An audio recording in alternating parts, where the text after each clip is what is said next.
And this segment is brought to you by DraftKings Sportsbook, America's top-rated sports booking app. Not only is it safe, it's secure, and most importantly, Deke, it's reliable.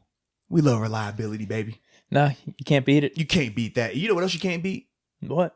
Free deposit bonus money. What if I were to tell you that if you use the promo code, you could receive up to $1,000 in deposit bonus money? Would you like that? So you mean I get to bet on sports, watch the games, be entertained, and maybe win some money? Absolutely. Plus get more money? Absolutely. Wow. Well, all you would need to do is this though, right? Just gotta type in this promo code. For all my first time users, you know the promo code. Do you know that one? I do. I've said it a couple times on these. It's Moats. That's my memory. My memory's pretty decent. That's the promo code. Yes, ladies and gentlemen, if you use the promo code Moats, you will receive up to $1,000 in deposit bonus money. So what are you waiting for? Download the app. My first time users, use the promo code, and let's get an opportunity to make some money. All right, ladies and gentlemen, I'm excited about this next guest here. Veteran in the league, man. Steelers linebacker we acquired through trade. He was a 5th-round draft pick originally of the Tennessee Titans back in 2014 out of the University of Kentucky. Without further ado, ladies and gentlemen, Steelers linebacker Avery Williamson. Avery, what's up, man? How are you doing today, baby? I'm doing great. That was a hell of an intro. Come on, man. Listen, we got big time ball this week, and more importantly, you got big time ball this week. So, I had to make sure we did it the right way. Exactly, yes, man. And with us doing our little Tuesday shows, I can't come on mine and be a little bit slacking because now you're gonna talk bad about me. So had to make sure we introduce you the right way. That's all. But talk a little bit, man. Just how's your transition to the Steelers been, man? You've been here for a couple of weeks now. It's been good, man. They definitely took their time working me in, man, and I feel like they've done a good job of just trying to transition me.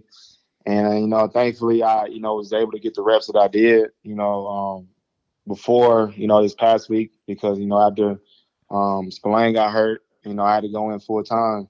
But, it's definitely been a good transition. And I feel like the playbook is not complicated, man. It just got a different verbiage and, a few different things. But overall, it's not too bad, man. So I feel like the transition has been good. So what's your, I guess, inclination to doing the media? Because whenever you came over here, you're doing a bunch of radio spots. Even in the past with the Jets and the Titans, it seems like you kind of like doing that. So what was the inspiration behind you getting into media? I've always kind of wanted to, possibly get into doing maybe some broadcasting when I'm done. But it kind of just happens because the teams I've been on there, I was like, well, he speaks well and stuff and knows how to handle the media. And it kind of just happens like that. But once I got to New York, I actually I ended up hiring a marketing guy. So was able to get a radio spot. And that's kind of how it happened. But what'd you think of the New York media being over there? Because everyone, man, it's definitely, it's crazy. It's different. It's different. It's crazy, man. They're definitely aggressive and they're always looking for a story. Yeah. Gotta love New York media, baby. Yes, indeed. But talk a little bit about, man, that trade process too. It's not often we get a chance to talk to somebody that got traded during the season, man. So just talk about when you found out and how that whole thing played out for you, man. Yeah, man. I didn't really know that anything was going to happen until that Saturday that we got to Kansas City. I got to the hotel and my agent, I think he called me and was telling me, that the Steelers were, they had been talking back and forth with the Jets, and he really didn't know anything. He's just gonna keep me in the loop. And then after the game, we were just taking off, and my agent texted me and said that the Steelers want to trade for me, and I was like, oh shoot, I was kind of just really shocked. And he was asking, can I talk? I was like, yeah, we just took off. So I was like, I'll call you, as soon as we land. So, man, it was 5 minutes, and I called him up, and I was like, hey, so what's going on? And everything was the situation. He was like, yeah, they were just kind of, waiting on you to see if everything was cool. I was like, yeah. I was like, are you good? Go ahead. Yeah, I'm good. Yeah, I was like, man, hurry up. So yeah, man, and man, when we landed, I mean, he told me everything was good to go, and I was just like, wow, I just couldn't believe it. And then next thing you know, shoot, I think it was Adam Schefter or Ian, one of those two. They tweeted it out. And my agent called me. He's like, "Did you tell somebody?" I was like, "Dude, I haven't said nothing. I don't know how the dude found out." But, Listen, I'm still trying to figure out how they get some of this information, man. It's been times where I got hurt, and before I even know what my injury is, they've already tweeted it out. I'm just like, how did you get this info? This is nuts. Yeah, man. So he tweeted it out, man. It was crazy, man. So I just pretty much just hustled home and said bye to some of my teammates and started packing. And next day I was up here. Avery, what's surprised you the most being in Pittsburgh, whether it's something with the team or maybe with the city? I definitely probably just say like the organization, just like it's just different, man. It's just like a total, just all about football. It's just like no BS. Like they're gonna play who is the best man, and it's a lot different up here, man. It's like all about winning, and that's what I really noticed as soon as I got here, and it's just a good environment. I feel like it's different. It's a lot more. I would say it's a lot more. Just it's not as crazy as it was. Yeah. Yeah, it's just like more just all just strict football. Like, yeah. I don't know, man. It's just different. It's different. Well, the thing that I told people, man, from my perspective, because I came from a similar scenario when I was in Buffalo, we had a lot of organizational turnover, a little bit of dysfunction. When I got to Pittsburgh, it was so stable in terms of the coaching staff, front office, the players. Like it was more so, like you said, focused on winning and not I'm just trying to keep my job. That was for me, that was my perspective, you know. Yeah, it's definitely. I definitely noticed that as well. Like I haven't been in an environment this stable ever. So even in college, it's that it just was always talk about coaches being fired and stuff. But like there's coaches here that's been here 10, 12 years or even longer. Mm-hmm. So it's like it's definitely different, man, in that aspect, and it's just like it's a lot more calm and relaxed than what I've been in situations. Absolutely, man. Now, this past weekend against the Washington football team, you talked about a little bit earlier. I mean, you had an expanded role even before Robert went down, but then obviously after he went down, you played a lot more. So just talk about, man, how did you feel in that opportunity? Man, I was excited, man. Like my first series in, man, I actually ended up getting a big hit, on the tight end and stuff. Mm-hmm. And man, I was just like excited just to get, finally get back out there and like start getting some snaps and so, they left me out there, like a series or two after that.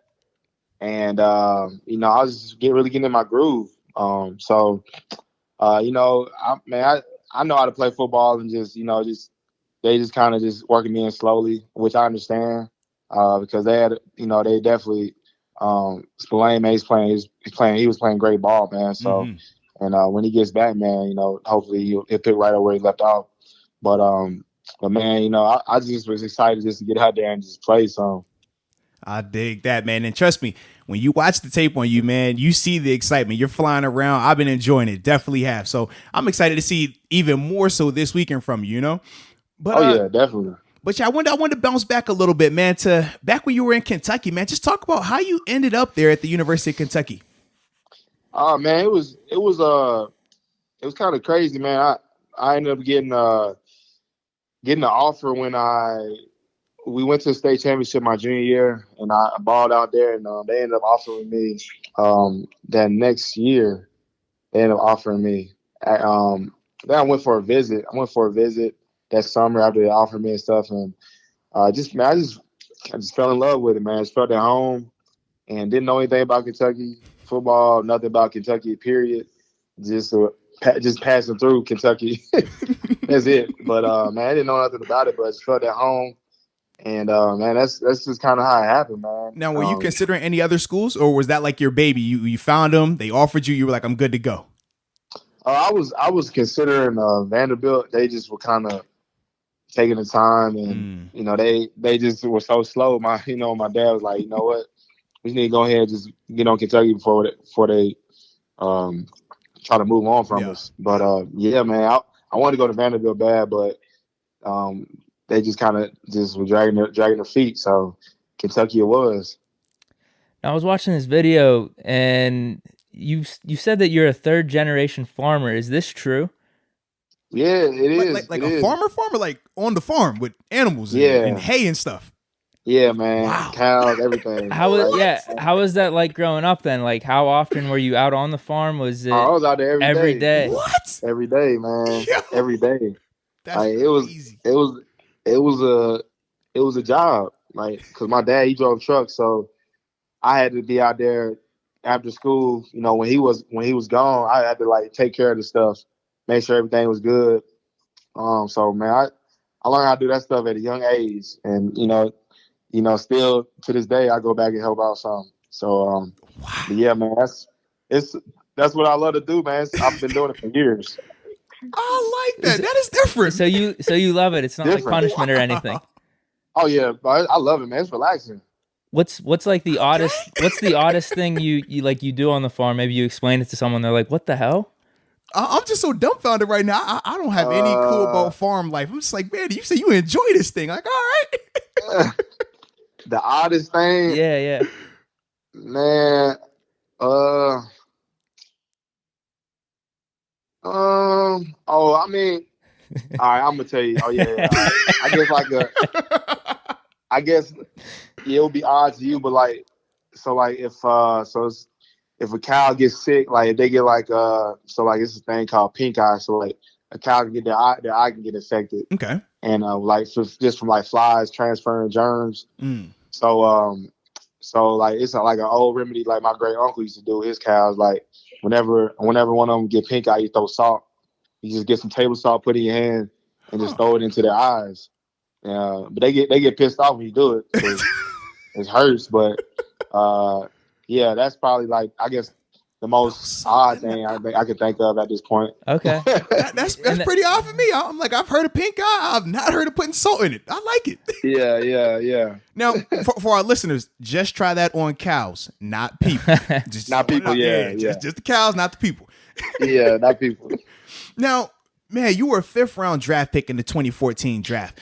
Talk about, man, that draft story. Did you know you were getting drafted? Do you expect to go higher? Man, just what was that like for you? Yeah, man, I expected to get drafted, and man, I was thinking I was gonna go that second day. I definitely thought I was gonna go that second day, and man, I was waiting third. Second. Because they do second and third on the second day now, and then I think it's 4 through 7 on that third. Yeah.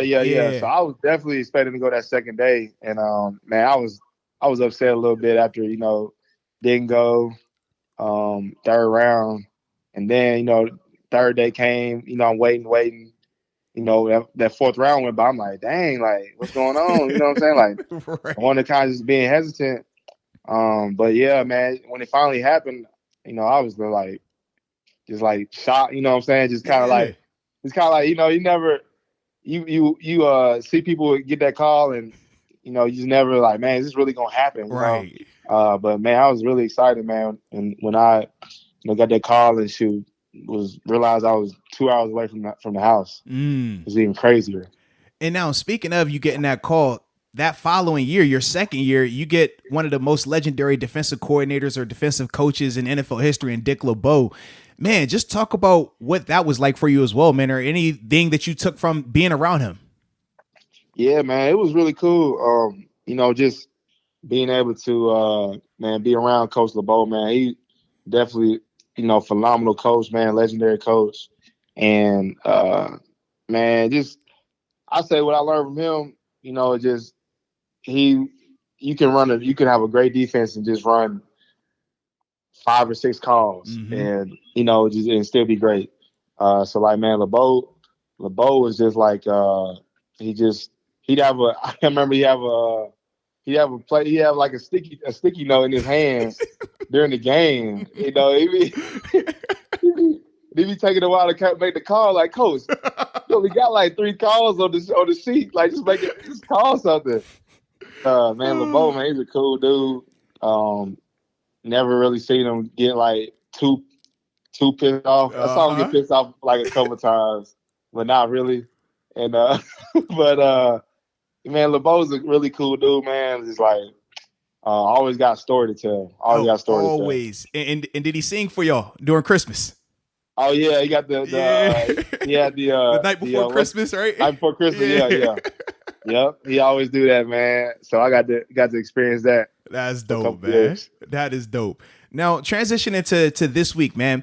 What are you seeing from the Bills offensively on tape, man? What are some of the keys to ultimately, man, making y'all guys have a successful performance against them? Yeah, man. The thing with the Bills, man, really, we're just gonna have to make sure that we're keeping him in the pocket, keep Josh Allen in the pocket. We're definitely gonna have to make him uncomfortable back there. Can't just let him sit back there and throw because man, he's improved with his throwing, and man, he's making some great throws, and man, he's definitely doing some great things back there. So we got to make sure that we're getting pressure on him, and that's how we're going to be able to beat this team. Just can't just let him sit back there and pick us apart. Absolutely. And for those that don't know, you actually have already faced him this year as well when you were with the Jets also, right? Yeah. Absolutely. Would have faced him twice. I strained my hamstring that first leading up to that first week. The opening way, yeah. We played him, yeah. So man, it's my second time playing against him. So I know the team and man, it's ready to go out there and get a win, man. I've been up there, played before, so it's definitely a tough team. You know, when the fans are there, it's a tough environment. But yeah, it's a team that's definitely playing some good ball. So we're gonna have to we got work cut out for us, but definitely know this group will be ready. What has been your experience like thus far with Coach Tomlin? Has he given any like sayings that make you think or anything like that? Do you have a Coach Tomlin story thus far? I guess not yet. But I mean, overall, man, he just laid back, man. He's like, he chill. He'll keep it real with you, man. Like, he ain't gonna sugarcoat anything. Like, that's the thing I like about Coach Tomlin, man. Like, he'll tell you how it is, and you know, if you're doing good or doing bad, he's gonna tell you, and there's no in between. So that's the thing I really appreciate about, you know, him, because you know, a lot of organizations that beat around the bush, but you know, it's just like, I rather, you know, you tell me straight, how am I doing? You know, what do you like, don't like? But man, overall, he's a good dude, and you know, only met him like once before I signed here, and but man, definitely, I've enjoyed playing for him these last few weeks. I like that. Yeah, that's man. what literally everyone has said. That's what Moats has said. Any other Steeler, we talk about Tomlin. That's it, word for word. Laid back, yeah, sharp mentally, knows how to motivate. I mean, just it's a good dude to be around, man. It's exactly. Explain it, right? Exactly. So, man, throughout your 7 years in the NFL now, man, talk about the best player you've had to play against so far through your career. The best player, I mean, I'm definitely gonna get some good guys, man. Probably if I'm just gonna focus on I was probably just focus on the quarterback position, man. Like, I mean, Tom Brady. I mean, I faced him. Yeah, multiple times in that division, right? Well, yeah, I faced him in the division. Yeah, the division, and then with the Titans, you know, I played against them. So, man, I mean, shoot, it's always tough playing up there, you know, with you know, I don't know, man, it's just something about that place. Tom Brady, man, like, I'm glad that you said it, because when I was in Buffalo, we would play them twice a year, and I would always say, man, I don't know how, I don't know what it is. It's just something about that place. It's something about it, man. Weird stuff happens in stadiums up there, man. It's super weird. Never won there. Right. Exactly. I'm like, I don't know how that can happen, but that has happened. Yep, never won there, man. So I'd say it's Tom. I could dig that, man. And now, Avery, the last question we got for you, man, before we let you up out of here. Talk about your welcome to the NFL moment. Welcome to the NFL moment.